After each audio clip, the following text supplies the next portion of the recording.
Chapter 9. Mrs. Rackle Lynde is properly horrified. Anne had been a fortnight at Green Gables before Mrs. Lynde arrived to inspect her. Mrs. Rackle, to do her justice, was not to blame for this. A severe and unseasonable attack of grippe had confined that good lady to her house ever since the occasion of her last visit to Green Gables. Mrs. Rackle was not often sick and had a well-defined contempt for people who were.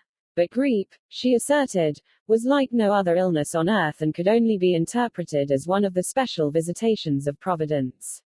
As soon as her doctor allowed her to put her foot out of doors, she hurried up to Green Gables, bursting with curiosity to see Matthew and Marilla's orphan, concerning whom all sorts of stories and suppositions had gone abroad in Avonlea. Anne had made good use of every waking moment of that fortnight. Already she was acquainted with every tree and shrub about the place. She had discovered that a lane opened out below the apple orchard and ran up through a belt of woodland, and she had explored it to its furthest end in all its delicious vagaries of brook and bridge, fir coppice and wild cherry arch, corners thick with fern, and branching byways of maple and mountain ash. She had made friends with the spring down in the hollow, that wonderful deep, clear icy cold spring. It was set about with smooth red sandstones and rimmed in by great palm-like clumps of water fern, and beyond it was a log bridge over the brook. That bridge led Anne's dancing feet up over a wooded hill beyond, where perpetual twilight reigned under the straight, thick-growing firs and spruces. The only flowers there were myriads of delicate, June bells, those shyest and sweetest of woodland blooms, and a few pale, aerial starflowers, like the spirits of last year's blossoms. Gossamers glimmered like threads of silver among the trees, and the fir boughs and tassels seemed to utter friendly speech. All these raptured voyages of exploration were made in the odd half-hours which she was allowed for play, and Anne talked Matthew and Marilla half-deaf over her discoveries. Not that Matthew complained, to be sure. He listened to it all with a wordless smile of enjoyment on his face. Marilla permitted that chatter, until she found herself becoming too interested in it, whereupon she always promptly quenched Anne by a curt command to hold her tongue. Anne was out in the orchard when Mrs. Rackle came, wandering at her own sweet will through the lush, tremulous grasses splashed with ruddy evening sunshine, so that good lady had an excellent chance to talk her illness fully over, describing every ache and pulse beat with such evident enjoyment that Marilla thought even grippe must bring its compensations. When details were exhausted, Mrs. Rackle introduced the real reason of her call. "I've been hearing some surprising things about you and Matthew. I don't suppose you are any more surprised than I am myself," said Marilla. "I'm getting over my surprise now." "It was too bad there was such a mistake," said Mrs. Rackle sympathetically. "Couldn't you have sent her back?" "I suppose we could, but we decided not to. Matthew took a fancy to her. And I must say I like her myself, although I admit she has her faults. The house seems a different place already. She's a real bright little thing." Marilla said more than she had intended to say when she began, for she read disapproval in Mrs. Rackle's expression. "It's a great responsibility you've taken on yourself," said that lady gloomily, "especially when you've never had any experience with children. You don't know much about her or her real disposition, I suppose, and there's no guessing how a child like that will turn out. But I don't want to discourage you, I'm sure, Marilla." "I'm not feeling discouraged," was Marilla's dry response. "When I make up my mind to do a thing, it stays made up. I suppose you'd like to see Anne. I'll call her in." Anne came running in presently, her face sparkling with the delight of her orchard rovings. But, abashed at finding the delight herself in the unexpected presence of a stranger, she halted confusedly inside the door. She certainly was an odd-looking little creature in the short, tight wincey dress she had worn from the asylum, below which her thin legs seemed ungracefully long. Her freckles were more numerous and obtrusive than ever. The wind had ruffled her hatless hair into over-brilliant disorder. It had never looked redder than at that moment. "Well, they didn't pick you for your looks, that's sure and certain," was Mrs. Rackle Lynde's emphatic comment. Mrs. Rackle was one of those delightful and popular people who pride themselves on speaking their mind without fear or favor. She's terrible skinny and homely, Marilla. Come here, child, and let me have a look at you. Lawful heart, did anyone ever see such freckles? And hair as red as carrots? Come here, child, I say.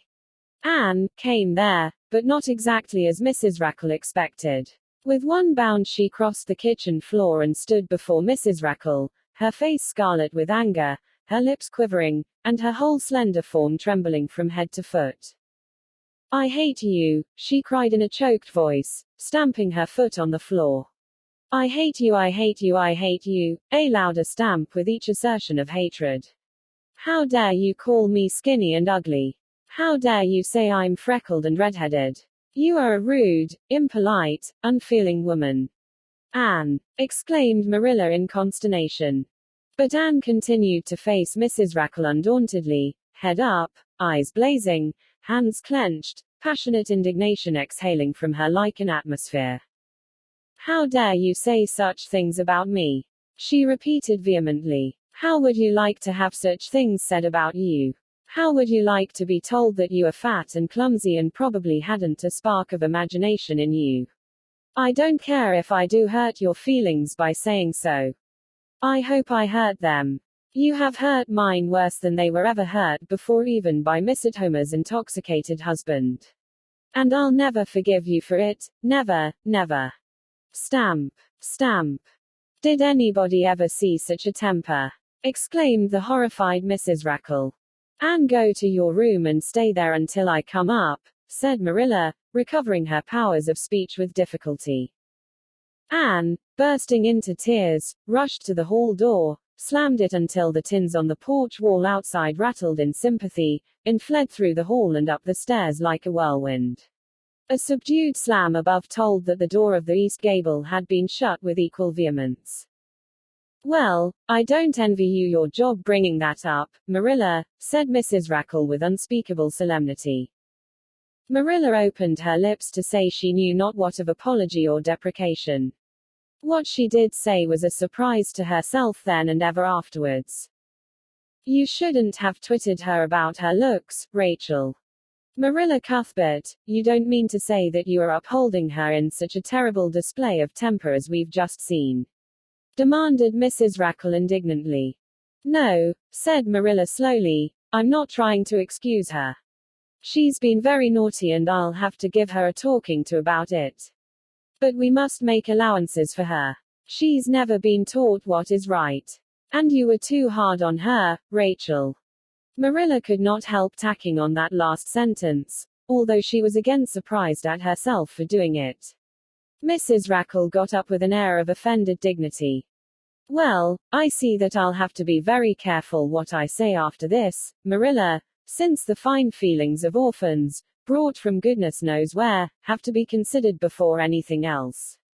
Oh, no, I'm not vexed, don't worry yourself. I'm too sorry for you to leave any room for anger in my mind. You'll have your own troubles with that child. But if you'll take my advice, which I suppose you won't do, although I've brought up 10 children and buried 2, you'll do that, talking to, you mention with a fair-sized birch switch. I should think that would be the most effective language for that kind of a child. Her temper matches her hair, I guess. Well, good evening, Marilla. I hope you'll come down to see me often as usual. But you can't expect me to visit here again in a hurry, if I'm liable to be flown at and insulted in such a fashion. It's something new in my experience. Whereat Mrs. Rackle swept out and away. If a fat woman who always waddled could be said to sweep away, and Marilla with a very solemn face betook herself to the east gable. On the way upstairs she pondered uneasily as to what she ought to do. She felt no little dismay over the scene that had just been enacted. How unfortunate that Anne should have displayed such temper before Mrs. Rackle Lynde, of all people. Then Marilla suddenly became aware of an uncomfortable and rebuking consciousness that she felt more humiliation over this than sorrow over the discovery of such a serious defect in Anne's disposition. And how was she to punish her? The amiable suggestion of the birch switch, to the efficiency of which all of Mrs. Rackle's own children could have borne smarting testimony, did not appeal to Marilla.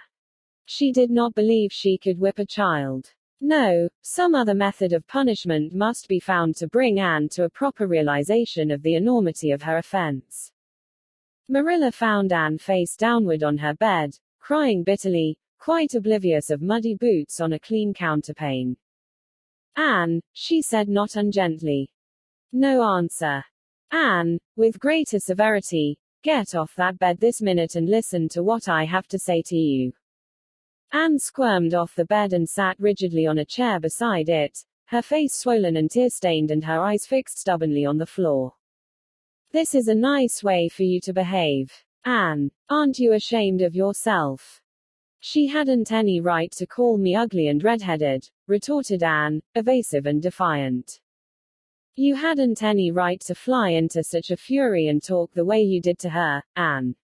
I was ashamed of you, thoroughly ashamed of you. I wanted you to behave nicely to Mrs. Lynde, and instead of that you have disgraced me. I'm sure I don't know why you should lose your temper like that just because Mrs. Lynde said you were redhaired and homely. You say it yourself often enough. Oh, but there's such a difference between saying a thing yourself and hearing other people say it, wailed Anne. You may know a thing is so, but you can't help hoping other people don't quite think it is. I suppose you think I have an awful temper, but I couldn't help it. When she said those things, something just rose right up in me and choked me. I had to fly out at her. Well, you made a fine exhibition of yourself, I must say. Mrs. Lynde will have a nice story to tell about you everywhere, and she'll tell it, too. It was a dreadful thing for you to lose your temper like that, Anne. Just imagine how you would feel if somebody told you to your face that you were skinny and ugly, pleaded Anne tearfully. An old remembrance suddenly rose up before Marilla. She had been a very small child when she had heard one aunt say of her to another, "What a pity she is such a dark, homely little thing." Marilla was every day of 50 before the sting had gone out of that memory. I don't say that I think Mrs. Lynde was exactly right in saying what she did to you, Anne, she admitted in a softer tone. Rachel is too outspoken. But that is no excuse for such behavior on your part. She was a stranger and an elderly person and my visitor, all three very good reasons why you should have been respectful to her. You were rude and saucy, and Marilla had a saving inspiration of punishment. You must go to her and tell her you are very sorry for your bad temper and ask her to forgive you. I can never do that, said Anne determinedly and darkly. You can punish me in any way you like, Marilla. You can shut me up in a dark, damp dungeon inhabited by snakes and toads and feed me only on bread and water, and I shall not complain. But I cannot ask Mrs. Lynde to forgive me. We're not in the habit of shutting people up in dark, damp dungeons, said Marilla dryly, especially as they're rather scarce in Avonlea. But apologize to Mrs. Lynde you must and shall, and you'll stay here in your room until you can tell me you're willing to do it. I shall have to stay here forever then, said Anne mournfully, because I can't tell Mrs. Lynde I'm sorry I said those things to her. How can I? I'm not sorry. I'm sorry I've vexed you. But I'm glad I told her just what I did. It was a great satisfaction. I can't say I'm sorry when I'm not, can I? I can't even imagine I'm sorry. Perhaps your imagination will be in better working order by the morning, said Marilla, rising to depart. You'll have the night to think over your conduct in and come to a better frame of mind. You said you would try to be a very good girl if we kept you at Green Gables, but I must say it hasn't seemed very much like it this evening. Leaving this Parthian shaft to rankle in Anne's stormy bosom, Marilla descended to the kitchen, grievously troubled in mind and vexed in soul. She was as angry with herself as with Anne, because, whenever she recalled Mrs. Rackle's dumbfounded countenance, her lips twitched with amusement and she felt a most reprehensible desire to laugh.